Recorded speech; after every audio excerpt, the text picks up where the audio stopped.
Ginger masala tea பண்ணுறதுக்கு ஒரு அரை கிளாஸ் தண்ணி எடுத்து கொதிக்க வச்சுருக்கேன். 2 கிராம்பு, ஒரு துண்டு பட்டை, ஒரு சின்ன துண்டு இஞ்சி, ஒரு 2 ஏலக்காய் பொடிச்சு போட்டிருக்கேன். அது கூட நான் சாக்லேட் டீ வச்சுருக்கேங்க. சாக்லேட் டீ பவுட்ரு அது ஒரே ஒரு ஸ்பூன் போடுறேன். நான் ஒரு ஆளுக்கு அளவாக டீ போடுறேங்க. இது சாக்லேட் ஃப்ளேவர்டு டீ நான் ஊட்டியிலேருந்து வாங்கிட்டு வந்திருக்கேன். இது கொஞ்சம் நல்லா கொதிக்கட்டும். அதுக்கப்புறம் நம்ம மில்க் ஆட் பண்ணிக்கலாம்.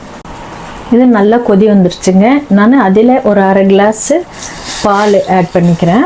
இதெல்லாம் சேர்ந்து நல்லா கொதிக்கட்டும். இது கூட நம்ம தேவையான அளவு சர்க்கரை போட்டுக்கலாங்க. நான் ப்ரௌன் சுகர் தான் போடுறேன். எனக்கு 2 ஸ்பூன் அளவு வேணும். எனக்கு ஸ்வீட் வேணுன்றனால 2 ஸ்பூன் போட்டுக்கிறேன்.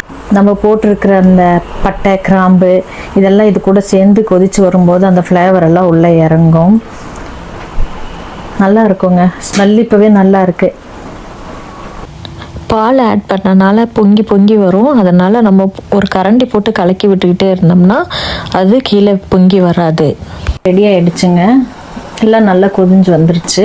இப்போ நம்ம இறக்கி வடிகட்டிக்கலாங்க. இந்த மழை காலத்தில் 2 பிஸ்கட்டோடு வச்சு சாப்பிட்டா எவ்வளோ நல்லாயிருக்கும். இந்த குளிருக்கு சூடாக ஏதாச்சும் குடிக்கணும் போல் இருந்துச்சு. அதனால தான் மசாலா டீ எப்போ இது தான் வைப்பேன் நான். அவ்வளோ டேஸ்ட்டாக இருக்குங்க. நீங்களும் இந்த மாதிரி ட்ரை பண்ணி பாருங்கள். வடிகட்டிட்டு வந்துடலாம்.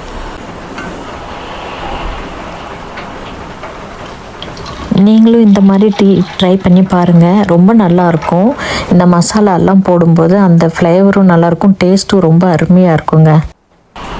டீ ரெடி ஆகிடுச்சுங்க. இது 2 ஆத்தாத்தி நான் கப்பில் ஊற்றி வச்சுருக்கேன். இது கூட 2 பிஸ்கெட் சாப்பிட போகிறேன். ஜிஞ்சர் நட் பிஸ்கெட்னு சொல்லிட்டு ரொம்ப டேஸ்ட்டாக இருக்குங்க. இங்கே லண்டனில் வெதரை நம்பவே முடியாதுங்க. நேற்று ஃபுல்லும் ஸ்னோ பெஞ்சிட்டு இருந்துச்சு. இன்றைக்கி பார்த்தா மழை இப்படி ஊற்றிட்டு இருக்குதுங்க. டெம்ப்ரேச்சரும் ரொம்ப கம்மியாக இருக்குது பாருங்களேன். ஆனால் ரொம்ப குளிருங்க.